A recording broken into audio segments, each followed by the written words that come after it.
Live from downtown Detroit, home of WDIV and Click on Detroit, Local 4 News at 5 starts now. The local forecasters are tracking a fresh round of snow on the way. So how much are we going to get? And is it going to cause trouble for our morning commute? Stores all over Metro Detroit saw a big bump in holiday shopping sales, but it's probably not for the reason you're thinking. But we're going to begin here at 5 with the state of Michigan reporting a record-breaking number of new coronavirus cases, 25,858 over the past 2 days, nearly 13,000 per day. It's easily the highest daily count since the start of the pandemic. And today's record numbers have sent the 7-day moving average soaring. Last Wednesday, we were averaging 5,700 cases per day, and today that number is well above 8,000. And today's record new numbers come on the heels, of course, of the holidays, and many are expecting that it's going to get even worse. It's also happening as the CDC is changing isolation guidelines for people who do end up getting sick. Let's bring in Larry Spruill, who's been talking to the medical professionals about these troubling new numbers today. Larry. Well, good evening, Jason and Rhonda. There's really no other way of putting it. This is very serious, and that's because the Omicron variant is spreading all across the country and here in our own backyard as well. Now, I spoke with health leaders, and they tell me now is not the time to relax. In the hospital, I know I have seen tons and tons of COVID. Our hospital numbers are outrageously off the chart. Local 4's health expert Dr. Frank Majorich says the severity of what we're going through is right there in the latest numbers. The numbers that we're seeing today are just catching up with what we know has been going on over the last couple of weeks. And you can see for yourself, Michigan's health department released the new COVID numbers over the past 2 days. So far, over 25,000 confirmed COVID-19 cases here in the state of Michigan. That's almost 13,000 per day.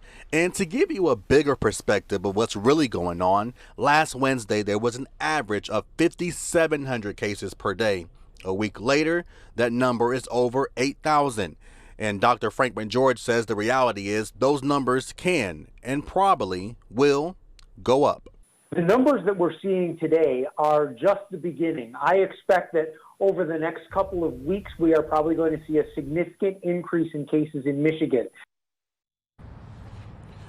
And speaking of record numbers, the previous record of new cases in 1 day was back in November of 2020. That number was 9,779. We're live at Henry Ford Hospital tonight. Larry Spruill, Local 4. And we remember back in November of 2020, we were actually put on lockdown because of that. Larry, let's talk about universities. Many are starting off the new semester by going virtual, but we're still waiting to hear what Michigan State University is doing. Do you have any word on that? Yeah, and Rhonda, we just learned from Michigan State University, they're actually taking a different route. They plan on returning back to in-person learning on January the 10th, but they are requiring everyone to have a booster shot and encouraging everyone on campus to wear a mask as well. Rhonda? All right, Larry, thank you. Jason, over to you. Federal health officials are cautiously optimistic the Omicron variant is less severe and leads to fewer hospitalizations than previous strains. And tonight they're defending new guidelines for how long a person with COVID should remain in isolation after a positive test. Chris Pallone is in Washington.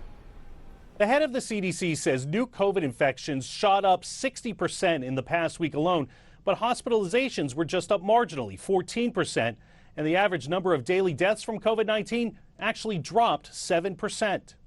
A day after the nation registered a record amount of new COVID-19 cases, the head of the CDC is defending the agency's new guidance on isolation for people who test positive. 5 days instead of 10 if symptoms have disappeared, followed by 5 days of strict mask wearing.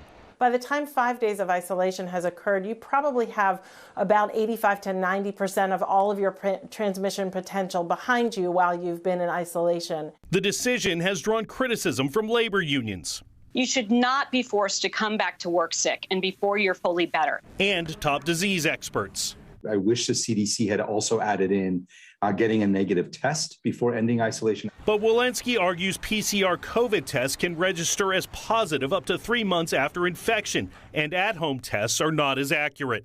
We do not know how well those antigen tests perform at day 5 in detecting transmissibility. Federal health officials say as they keep learning more about the fast-spreading Omicron variant, there appears to be some good news.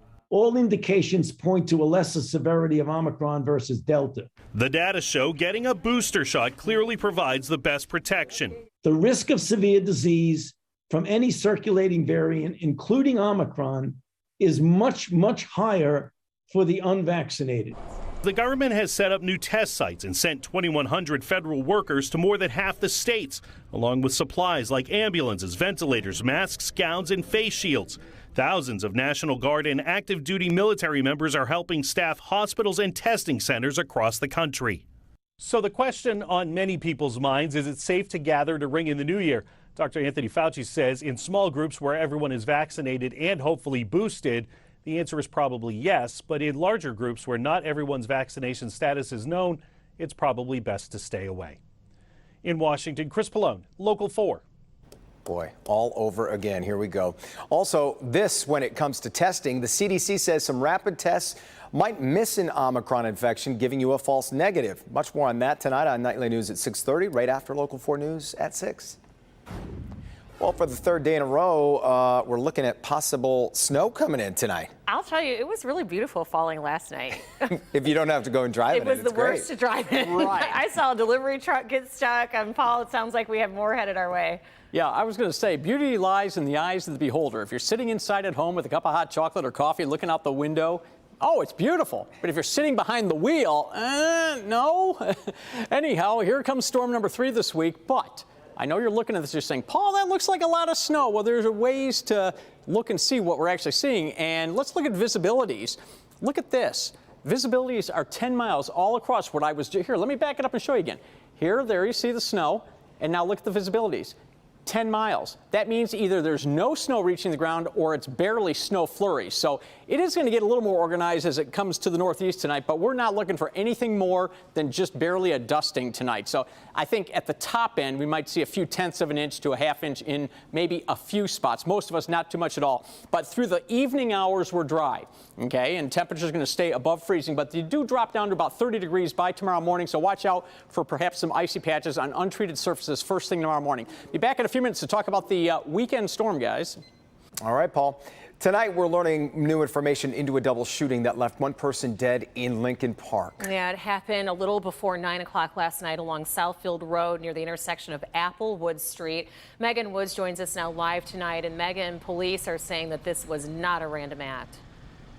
Yeah, Lincoln Park police are saying it appears these 2 victims were targeted. The shooting is still under investigation, and it's unclear how many shots were fired, but people living nearby say they heard those gunshots and they were loud.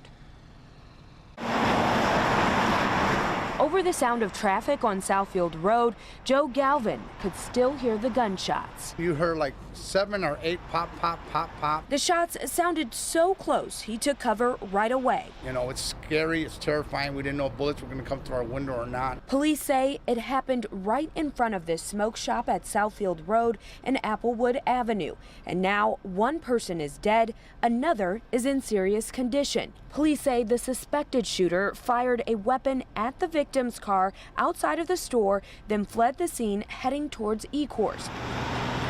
People living in the area don't want shootings like this to become normal. We had a drive-by shooting at the BP gas station 1 block down. We had a shooting in the alley right here. 2 cars backed in, got to each other, and started shooting in the alley. This is the 3rd shooting. You know, it's terrifying just to go to the store to get something to eat, or go to Kentucky Fried Chicken to get something to eat. Can't go to the gas station because there's a shooting there. Lincoln Park police say the person that was killed last night was a 39-year-old from River Rouge. I'm Megan Woods, Local 4. All right, Megan, thank you. Right now, we're a little more than 50 hours away from kickoff at the Orange Bowl as the Wolverines are looking to beat the Georgia Bulldogs and advance to the national championship game. And if you watch us enough, you know Rhonda and I are both Spartans. But, you know, it's easier for me to root for the Maize and Blue. I've got a daughter at Michigan, so it's easier for me. But absolutely. we can all root for the Blue a little bit in this situation. We're state of Michigan fans right now. So many Michigan universities are in bowl games, and certainly we're cheering for all of them.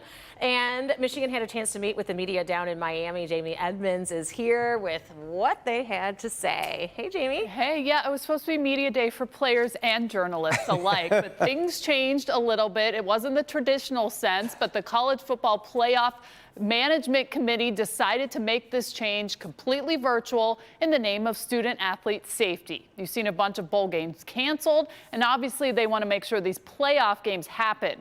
Here is video of the Wolverines practicing last night under the lights in Fort Lauderdale. The idea to simulate the game conditions of Friday night's game at Hard Rock Stadium. The Maize and Blues say they're loose. They're confident. They're proud of the turnaround from 2-4 in 2020 to now 12-1 heading into the national semifinal.